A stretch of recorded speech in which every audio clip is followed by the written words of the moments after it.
Good afternoon, ladies and gentlemen. It is my pleasure to introduce today's speaker, one of my former PhD students, Ted Yeung. I got a brief CV, the bio of Ted. He was born in Hong Kong and moved to New Zealand at the age of 7 with his parents and siblings. And he attended school in New Zealand and entered this university in 2005 to follow a Bachelor of Engineering degree in software engineering.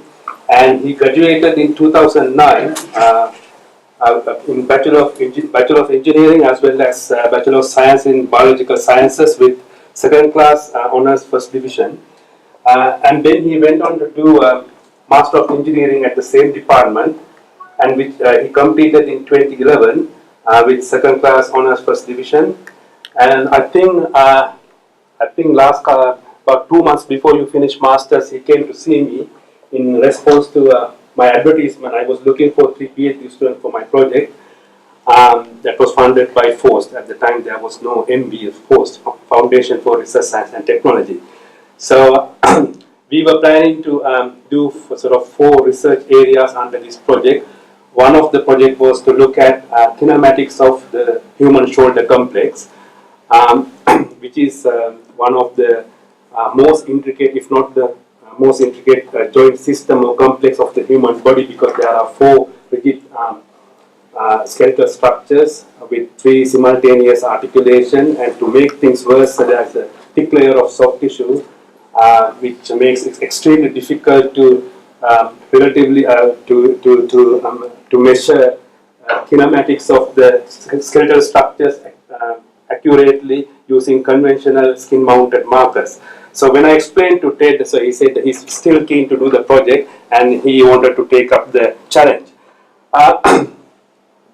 So he started his PhD in April 2011, and during his PhD, one of the key highlights was that he won prestigious and very competitive ISB travel grant. He used that money to travel all the way from here to our collaborators lab at Brown University in Rhode Island, USA, and he was involved in collecting a very unique set of data on shoulder complex using a relatively novel technique known as biplanar X-ray videoradiography. He's going to talk about today as well.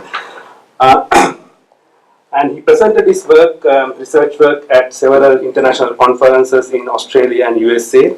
And one of the things I noticed over the years when I worked with Ted, he always wore baseball cap, and he's wearing today as well. Only one occasion he didn't wear at his PhD oral exam. I was concerned that he will turn up for the oral exam with the baseball cap. But he came with a nice dark grey 2-piece business suit, and he did an excellent job defending his thesis. I didn't get I didn't get an opportunity to formally thank you for your contribution towards the project. In fact, I was informed by the funding agency MB, I think last December, that we have successfully completed the project. Oh, cool. So thank you very much for your contribution to make it a success. And it was a pleasure working with you. I wish you all the best in your future endeavors, and good luck with your current research project. So you're working on now developing kinematic model of the human elbow, is that right? Well, the entire upper limb, but we're starting at the elbow. Right. Yeah. So without further ado, ladies and gentlemen, let me invite Ted to present this talk. Okay, so basically what I'm going to go through is the past 4 years of my work for my PhD. So the title of my PhD is Kinematics of the Shoulder Complex, but that's a very broad area. So I decided to tackle this in 3 parts. The first part is model registration, and then the next part is shoulder kinematics using the biplanar X-ray videography, and then look at the soft tissue artifacts from optical motion capture using various mathematical techniques. So why the shoulder complex? So the shoulder kinematics actually plays quite a vital role, as Kuma mentioned, in assessing and understanding the overall joint function. And determining its kinematics is actually quite problematic and difficult using non-invasive means, such as optical motion capture. And Kuma gone through some of these reasons why. But one of the probably the most problematic reason is the complex arrangement of the soft tissue. And this soft tissue actually covers and limits the access of a lot of anatomical landmarks, which results in kinematics data having certain uncertainties that will propagate into your future studies, such as mechanics or maybe we want to study joint loading. So here's a brief outline. So what I did is I developed a method to reduce uncertainties and errors in the model registration step of the entire pipeline, from getting from optical motion capture to kinematics. Then I looked into determining the shoulder complex, the kinematics of the shoulder complex using this new technology, biplanar X-ray videography, and to use that in conjunction with optical motion capture to study the skin motion during several tasks. And then I also investigated the effectiveness of different methods that can be used to reduce or remove soft tissue artifacts from the shoulder optical motion capture data, and indirectly quantify how much of these errors is actually due to the homogeneity assumption and how much is due to the heterogeneity deformation of the soft tissue around the shoulder complex. So first I'll go into the registration of the shoulder complex to the optical motion capture data. So why I looked into this as a potential source of error is because this step in the pipeline is usually overlooked in optical motion capture studies. It's very rarely that you see them actually state how much registration error they have in their optical motion capture study. And optical motion capture in the literature is actually quite a common method of collecting kinematic data. So having a better registration method, or even just a method of quantifying its error, could be useful. And where errors could arise is in the model scaling, because model scaling is usually done from palpated anatomical landmarks, and your ability to palpate those landmarks could affect the accuracy of the scaling of the model. And also the scaling is usually homogeneously, which means that a single scale factor is probably applied to the entire bone rather than specific regions, so it's not really that accurate to the subject. And another error that could arise is the relative offset of the markers from the bone to the skin, and that's usually is where one of the problems that could occur, and where my methods that I developed during my PhD could actually solve. So the method that I developed during my PhD has three main parts. The first part is to create a subject-specific model using patient data, usually from MR. Then I do a scan of the topology of the skin surface. Usually this is done using depth mapping. And then with those two bits of information, I do a model registration alignment to get the subject-specific model that we have to the optical motion capture data. And like with all methods, there's some assumptions. My first assumption was the superimpose of the subject in the MR machine can be reproduced in the upright position during the RI scan.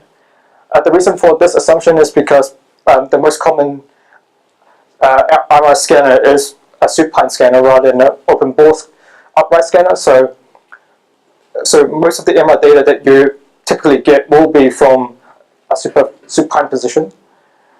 The second assumption is the relative position of the scapula and the clavicle remains unchanged from the reference pose in the MR and the pose that you got from the IR depth scan. And the last one is there's no relative motion of the subject between the static scan of the subject during the IR depth mapping and the actual recorded motion capture data for calibration. And this is mainly because that you can actually do these scans in 2 different time points. So having this assumption is actually required in my methodology. So with these assumptions in mind, I'll go into various parts of this method. And the first part is the segmentation. So to create the subject-specific model, I use the medical images such as MR images, and then I did a segmentation. And of course, there's different ways of segmenting these medical images, and the method that I use is infrared depth mapping, is masking. Using this method, I basically master the different area of interest. So in this case, if I'm looking at the humerus, I marked it as green, and you can see there on the right hand side the corresponding mesh generated from that green mask of the humerus. And of course, using this data, you can not only generate a mesh from scratch, but you can also customize a mesh. And to do this, to customize a generic mesh that you might have, you can do either one of 2 methods. The first method is surface fitting, and the second method is host mesh fitting. But in the interest of time, I won't actually go into details about these 2 methods. So during the optical motion capture session, we do the IR depth mapping, and the camera that I use to do this IR scan is the Kinect for Windows, which allows me to generate a 3D point cloud. And this 3D point cloud is fed into applications such as Kinect Fusion to generate a 3D mesh of these surrounding the scan volume. And to do this, we basically just walk around with the Kinect device around the subject, which you can see the path there in orange. And from that, you generate this very rough scan of the topology of the subject. And with some cleaning, you can get a pretty good clean point cloud from that mesh. The reason for using Kinect is because firstly it's portable, and secondly it's actually low cost. To do the model alignment, so first we have your subject-specific model in the MR space, so freshly segmented and customized model. We select just the skin surface. Then we use the ICP alignment. Well, I did it in CalCompare to this scan data of the skin surface of the subject. And then we align the model in this new configuration to the optical motion capture space. But there's an issue here. The issue that I found was using infrared depth mapping cameras, the passive IR markers that you place on typically on a subject will get saturated or overexposed. This means that the algorithm will see that as a whole, and which without the markers you can't really actually align the model from the scanned IR space to the optical motion capture space. So the solution is to use a calibration object. And in the picture here is the calibration object that I use of known dimensions, and with those markers on those objects, I can move the subject-specific model from the Kinect scan space to the optical motion capture space. So here is it illustrated in the model in the Kinect space using the calibration object in a possible position, and then you basically just match the markers on your model to the markers in the optical motion capture space, and that will allow you to align the subject-specific model to the optical motion capture space. So to evaluate this methodology, I did 2 tests. Firstly, with a rigid body, I did a series of 8 scans with 4 with markers and 4 without markers, just to test whether or not this method is actually accurate. And the second one, I did the test with a human subject just to see what the effect of artifacts such as breathing and soft tissue on this methodology. So with rigid body registration, the error is quite low at 1.7 millimeters. But it's worth to note that without reflective marker is actually less than 1 millimeter, but when you add the reflective markers, the error increased to 2.1 millimeters. And when you apply this to a subject, the error increased again to 2.7 millimeters, and this, I think, is mainly due to the breathing artifacts and the difference between the two poses from the supine to the upright pose in the motion capture session. And as comparison, the mean error from a device-assisted palpation reported by Segapula is 4.4 millimeters for single examiners and 8.5 millimeters for inter-examiners, so between different examiners. So this is actually not too bad. So what does the registration error actually means in the whole grand scheme of kinematics? So when you misplace a marker, you actually generate an error, and to test how this affects the kinematic angle that you can calculate after the fact, I displace each marker by a millimeter in each direction up to 10 millimeters and looked at its effect. So as you can see that the grey line there, the dark grey line is the actual kinematic data from a rigid body source, and then the other lines are the displacement lines. To illustrate this, so the graph on the right there shows the amount of displacement and the angle error due to that displacement, and I found that there's actually quite a nice little linear relationship. So what this means, the registration uncertainty will actually contribute to the overall kinematic error.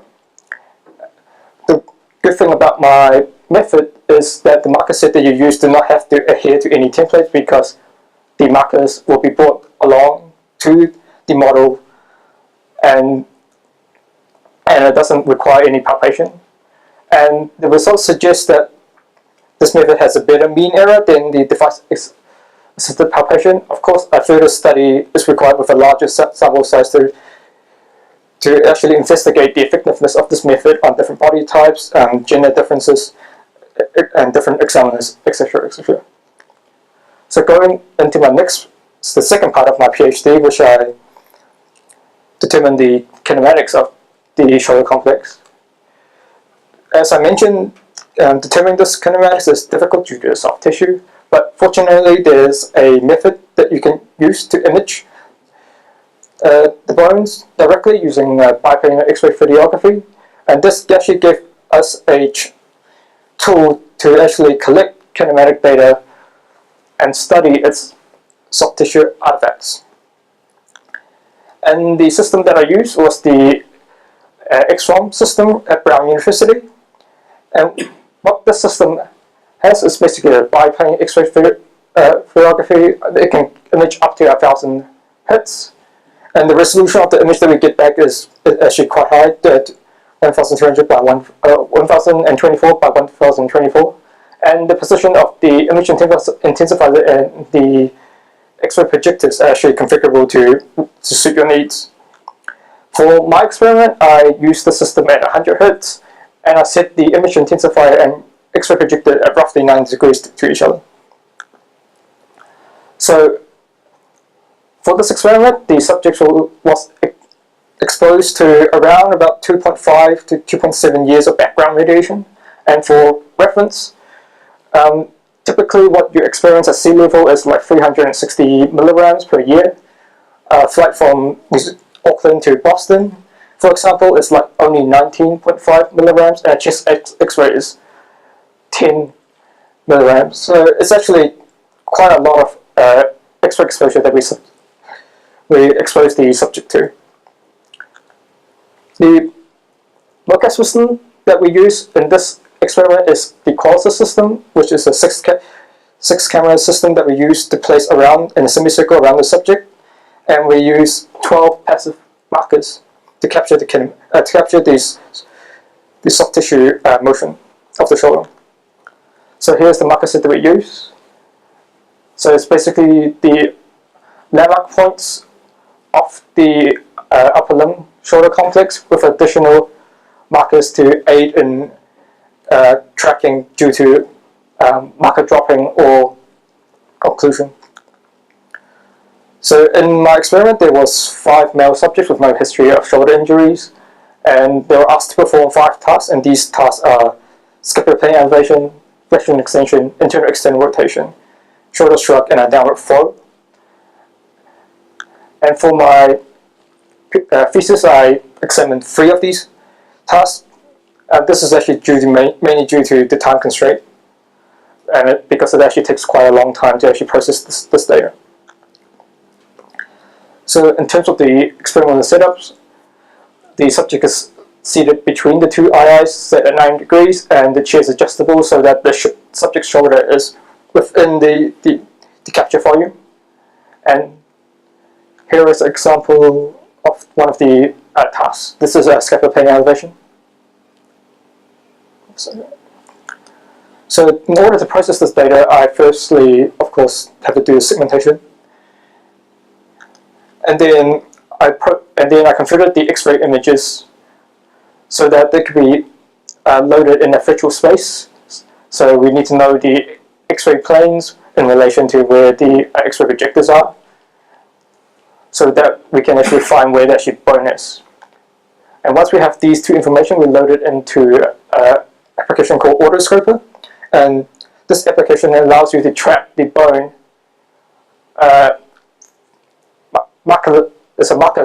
There's a feature-based tracking, so it doesn't require any markers, so it only requires the actual shape that you want to track.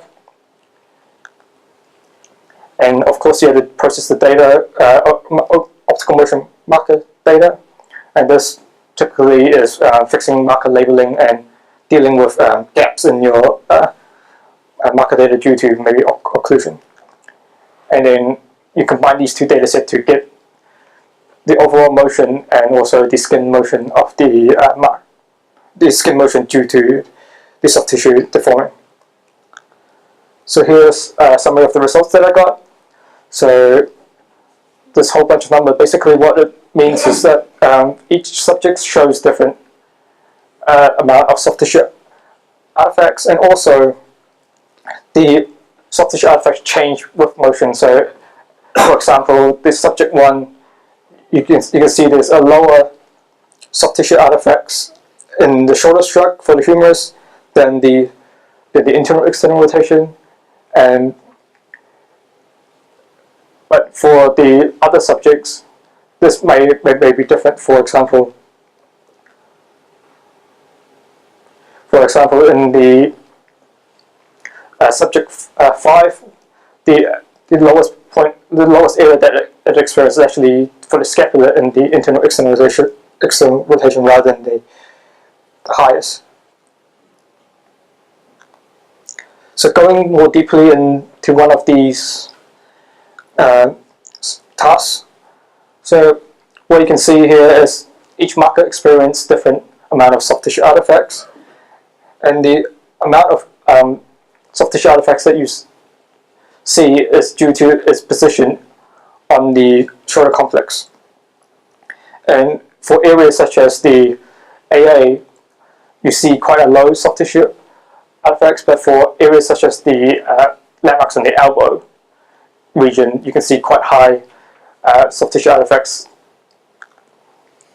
So when trying to equate this soft tissue artifacts that I saw to maybe soft tissue thickness, I found that only 2 tasks sort of roughly correlates with soft tissue thickness, and one of them being the scapular plane elevation, which seems to strongly correlate with the amount of soft tissue that the subject has, but the other 2 tasks, it doesn't seem to correlate all that well. So the outcome of this study was I completed and quantified soft tissue artifacts for 3 subjects in 3 tasks. The soft tissue thickness, and in terms of the relationship between soft tissue thickness and marker area, only correlates well with scapular plane elevation, but not the other tasks that I looked at. And of course, the soft tissue area varies between as subject and task, which leads me to believe that the soft tissue deformation is actually heterogeneous, and most of the methods that we use to calculate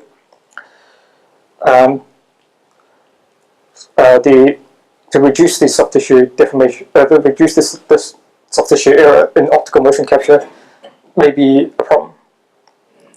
So this naturally leads to the question of how much the soft tissue artifacts that we can reduce if we assume that the soft tissue artifacts is actually homogeneous. Which leads me to the last part of my PhD. So just defining the soft tissue artifacts here. Soft tissue artifacts, what I mean by soft tissue artifacts is the relative motion between the skin-mounted markers to the underlying bone. This in turn causes errors in estimating skeletal structure kinematics. Whereas soft tissue artifacts can also have an effect when there's no motion, such as when muscles are active in stabilizing the shoulder complex, or subjects changing position relative to gravity.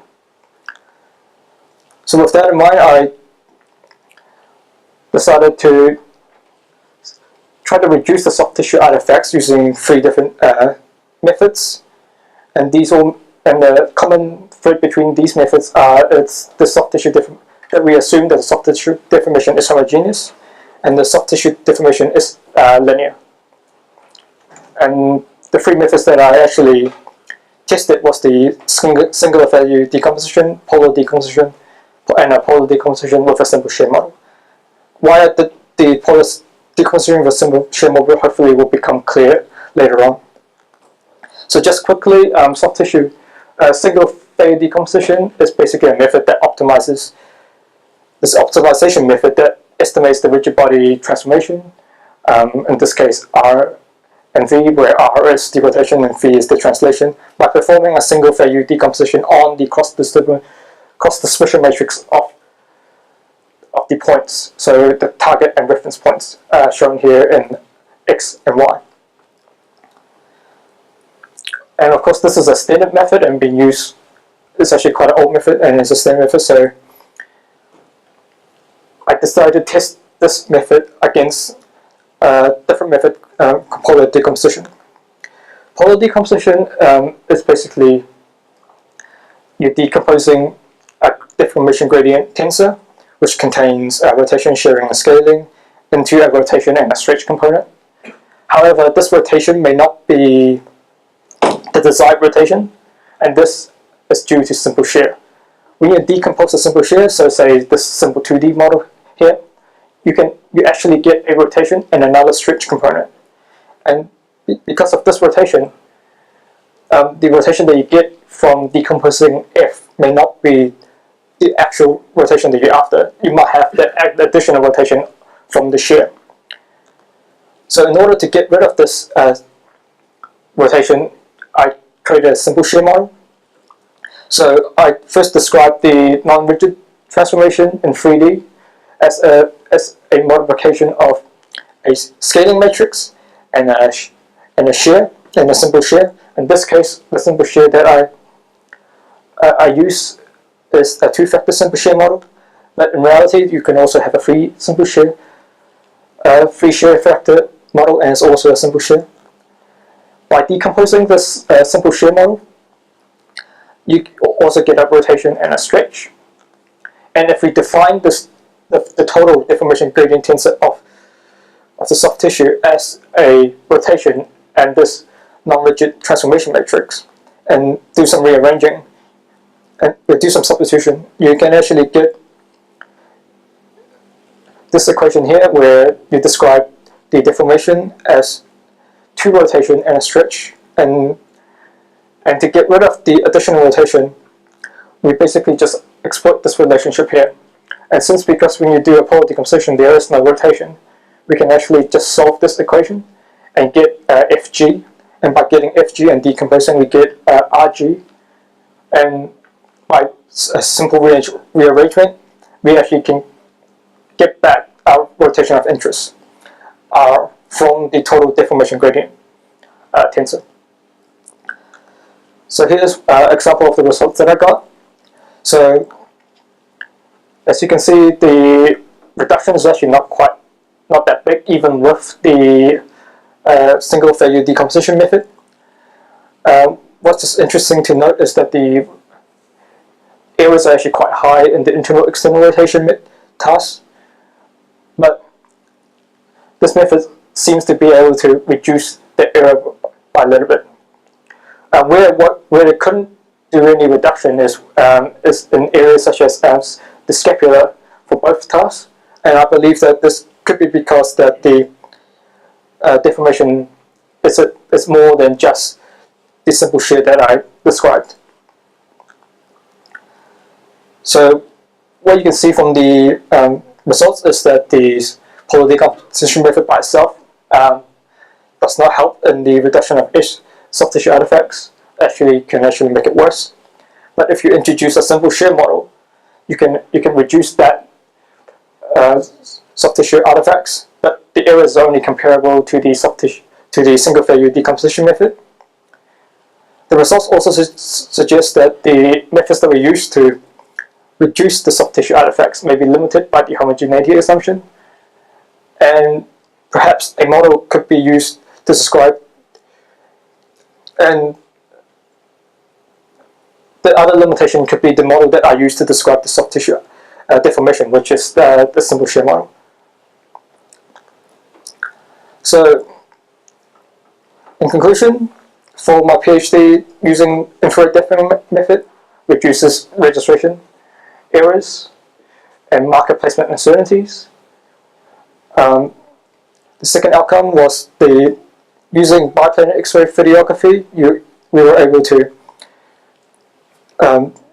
quantify the degree of soft tissue artifacts that affect the OMC data at different tasks, and I demonstrated that soft tissue artifact could only be reduced to a limited extent using the homogeneity assumption.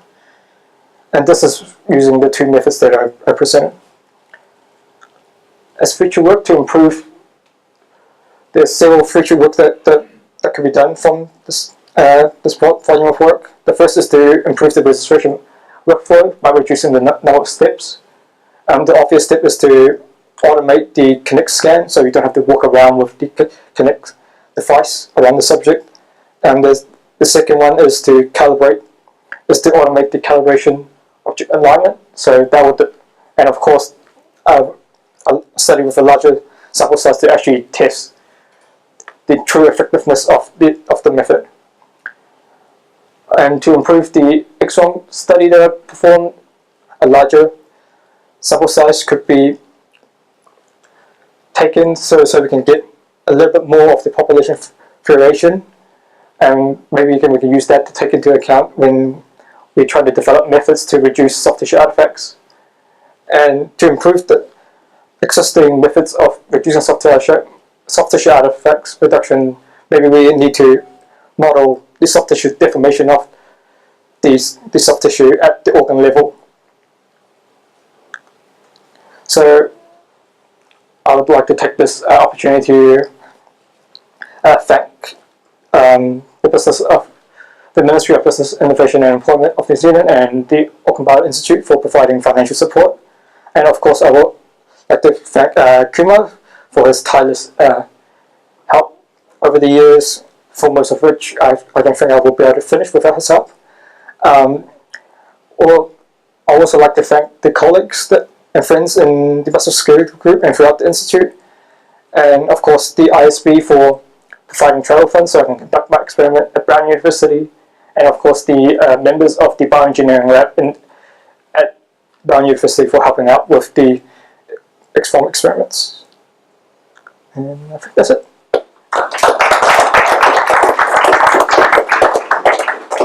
Thank you, Ted. Yep. Time for some questions. Thank you, Ted, for it. I have two questions. One is that have you considered using a structured light instead of Kinect for finding the geometry? Yes, but the structural system that we have is broken. So that's why I moved to the Kinect, because getting that fixed is quite expensive. So that's why we moved to the Kinect system. But the Kinect system works in the same principle as the structural light system, where you use a known pattern on the object, and then working the deformation of that pattern to work out the position in 3D space. So using a structure line would simplify the method that you need to turn around the subject to take the... Oh no, you still need to do it because I'm only using one camera. So if you use multiple cameras, you can actually capture the entire.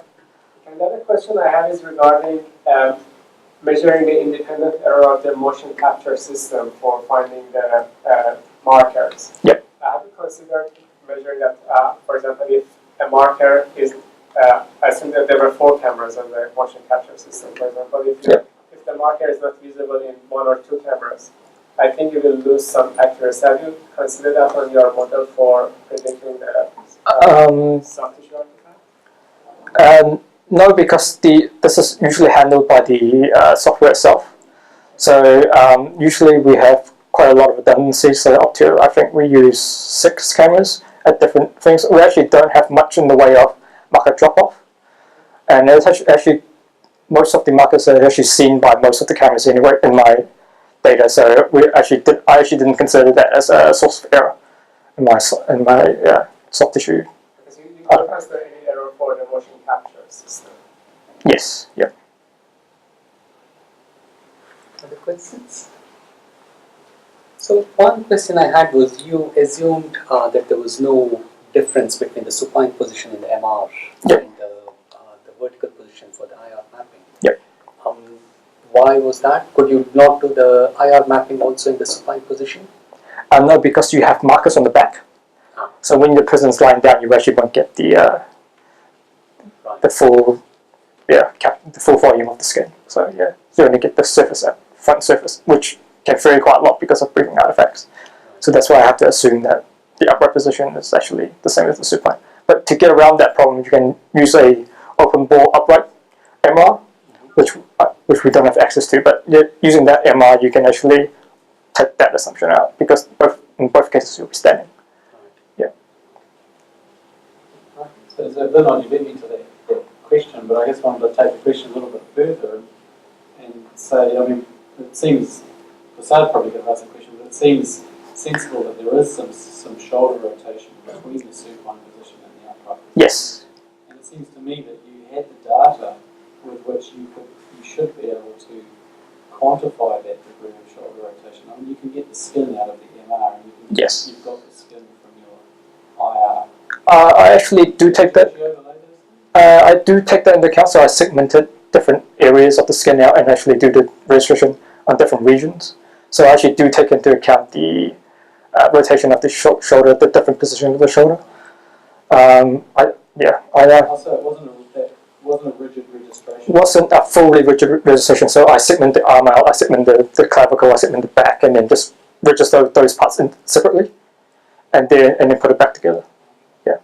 So how do you then end up with a consistent? I mean, how do you deal with the?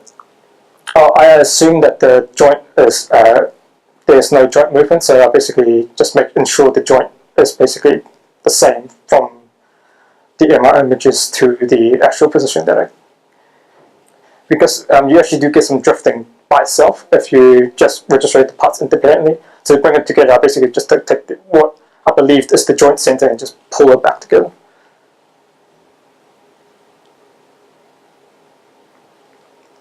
Any other questions? So I was just going to ask a question.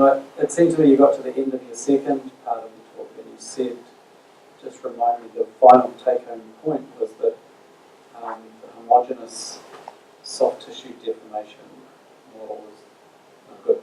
It's no good yet, yeah. But I think it was pretty much on the very next slide.